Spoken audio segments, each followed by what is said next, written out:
diawali dengan debatnya Imam Ahmad dengan Ahmad ibnu Abi Duat.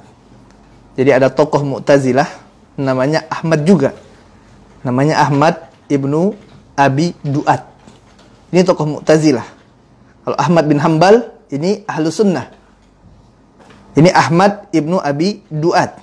Ini tokoh Mu'tazilah yang berdebat dengan Imam Ahmad rahimahullahu ta'ala anhu. Dan ini atas permintaan penguasa, atas permintaan khalifah, dipanggillah Imam Ahmad rahimahullahu ta'ala anhu dari penjaranya. Kemudian disuruh Imam Ahmad ini untuk berdebat dengan tokoh Mu'tazilah tersebut. Dan kita lihat bagaimana seorang alim ya, yang berjalan di atas ilmu. Sewaktu berdebat, debatnya dengan ilmu, jamaah yang dimuliakan Allah Subhanahu wa taala.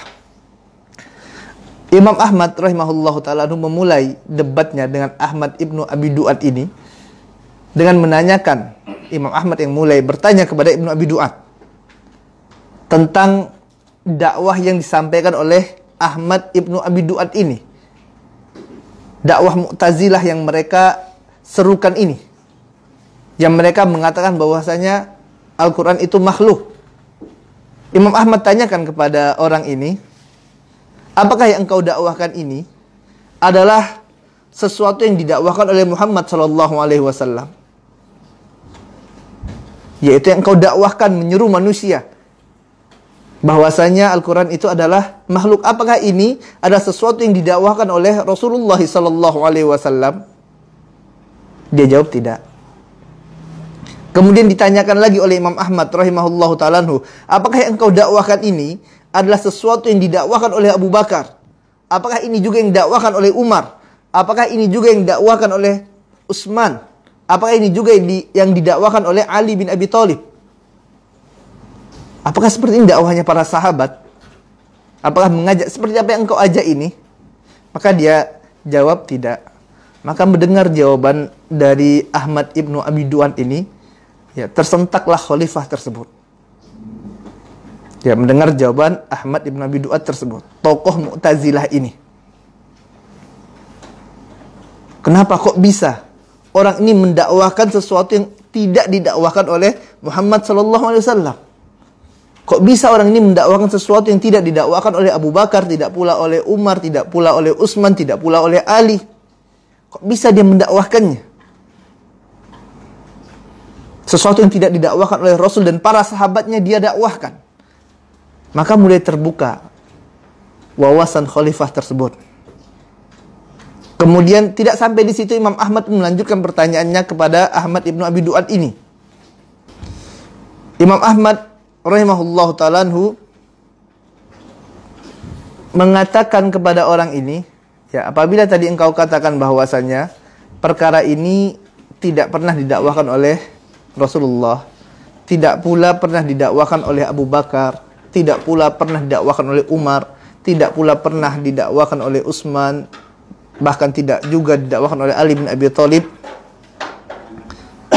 maka akan ada dua kemungkinan dari jawaban engkau ini. Yang pertama adalah Rasulullah SAW tidak mengetahui keyakinan yang seperti engkau yakini ini. Imam Ahmad katakan, kalaulah mereka tadi, para salafun as-saleh, Rasul dan para sahabatnya tidak mendakwahkannya, maka yang pertama adalah bisa jadi Rasulullah SAW dan para sahabatnya tidak mengetahui keyakinan seperti ini. Atau Rasulullah SAW mengetahuinya, akan tapi tidak mendakwahkannya. Ya, yang pertama, kemungkinannya adalah Rasulullah dan para sahabat mengetahui keyakinan seperti ini. Dan yang kedua, Rasulullah SAW dan para sahabatnya tidak mengetahui. Ya, kita lihat jamaah yang Allah Ta'ala, bagaimana di sini Imam Ahmad rahimahullahu ta'ala anhu berhujjah dengan amalan siapa? Amalannya para sahabat, amalannya para salafuna soleh, amalan Rasul yang mulia SAW dan amalan para sahabat ridwanullahu alaihim jami'an. Kemudian Ahmad ibnu Abi Duat ini pun mengatakan bahwasanya, ya tadi, apakah Rasulullah tahu tidak? Dia katakan Rasulullah SAW mengetahuinya. Ya, Ahmad ibn Abi Du'ad mengatakan Rasulullah mengetahuinya. Kemudian Imam Ahmad menanyakan kepada Ahmad ibn Abi Du'ad ini, kalaulah seandainya Rasul dan para sahabat mengetahuinya, maka tunjukkan kepada kami mana dalilnya. Mana dalilnya? Tunjukkan. Ya, ada hadisnya, ada atharnya dari para salaf. Kalau ada, mari kita cek. Ya, kita periksa. Imam Ahmad, imam ahli hadis. Maka mendapat jawaban ini, Ahmad ibn Abi Du'ad pun mengkoreksi jawabannya. Dia katakan, oh tidak, saya salah tadi. Rasulullah dan para sahabatnya tidak mengetahuinya. Kemudian barulah Imam Ahmad rahimahullahu ta'ala mengatakan, bagaimana bisa engkau mendakwahkan sesuatu yang tidak diketahui oleh Nabi yang mulia sallallahu alaihi wasallam dan para sahabat? Lalu mengapa antum bisa mendakwahkan sesuatu yang Rasul dan para sahabat tidak mengetahui tentang perkara tersebut? Tentang ungkapan apa? Al-Quran adalah makhluk ini. Bagaimana engkau bisa mendakwahkannya? Ya, maka dari sini jamaah yang dimuliakan Allah tabaraka wa taala, barakallahu fiya wa fikum. Semoga Allah memberkahi ana dan antum semuanya. Maka terbukalah ya hati khalifah tersebut. Allah tabaraka wa taala dari sini awalnya Allah berikan hidayah kepada khalifah untuk mengenal pemahaman yang benar tersebut. Ya. Dan ini kata para ulama di antara bagaimana kesabaran Imam Ahmad rahimahullahu ta'ala anhu. Ya, terus bersabar dan Allah tabaraka wa ta'ala berikan kemenangan bagi ahlu sunnah. Ya, makanya senantiasalah minta tolong dengan Allah tabaraka wa ta'ala. Di antara cara minta tolong dengan Allah tabaraka wa ta'ala adalah dengan Dengan sabar. Bukankah Allah tabaraka wa ta'ala mengatakan wasta'inu bis-sabri was-shalah? Mintalah pertolongan kepada Allah tabaraka wa ta'ala dengan Dengan sabar dan salat. Sabar, jamaah milik Allah tabaraka wa ta'ala, dapat musibah sabar. Jadikan sabar ini ya sebagai penolong kita, sebagaimana apa yang diperintahkan oleh Allah tabaraka wa ta'ala. Sabar sambil mengharapkan pertolongan dari Allah tabaraka wa ta'ala. Salat sambil mengharapkan pertolongan dari Allah tabaraka wa ta'ala. Dan seperti inilah kata para ulama, di antara metode yang bisa digunakan untuk membantah amalan para ahlul bidah tersebut. Ya, ada ahlul bidah yang mengamalkan suatu amalan, maka tanyakan kepada mereka, ataupun suatu keyakinan, yang keyakinan itu adalah keyakinan yang menyimpang, maka tanyakan kepada mereka, apakah keyakinan yang seperti engkau dakwahkan ini, metode dakwah seperti ini juga dakwah yang dilakukan oleh Rasul yang mulia sallallahu alaihi wasallam? Apakah metode dakwah seperti ini adalah metode dakwah yang dilakukan oleh para sahabat ridwanullahu alaihim jami'an? Kemudian apakah Rasulullah SAW dan para sahabatnya mengetahui metode dakwah yang seperti antum lakukan ini?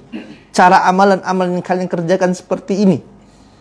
Adakah riwayatnya dari Nabi yang mulia SAW? Adakah para sahabat mengerjakannya? Kalau misal dia katakan tidak, maka kita katakan subhanallah, antum apakah lebih faham dari Rasulullah? Apakah lebih faham dari para sahabat tentang suatu amalan? Bagaimana bisa kalian memahami, mengerjakan suatu amalan yang tidak pernah dilakukan oleh Nabi yang mulia sallallahu alaihi wasallam dan para sahabatnya?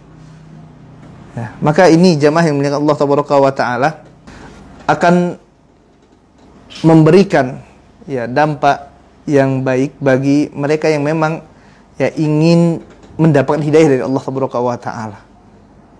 Kalau memang dia ingin hidayah, ingin kebenaran, maka ini akan memberikan efek atau memberikan sesuatu yang subhanallah, yang akan membuka diri mereka. Mereka akan berpikir, benar juga ya. Kenapa kok saya bisa melakukan amalan yang ternyata tidak pernah dilakukan oleh Abu Bakar? Padahal Abu Bakar jauh lebih alim. Tidak dilakukan oleh Umar, Utsman, Ali. Tidak dilakukan oleh Abdullah bin Mas'ud dan lain-lainnya. Dan apabila mereka memang menginginkan kebenaran, maka ini akan memberikan jalan bagi mereka untuk mendapatkan kebenaran tersebut.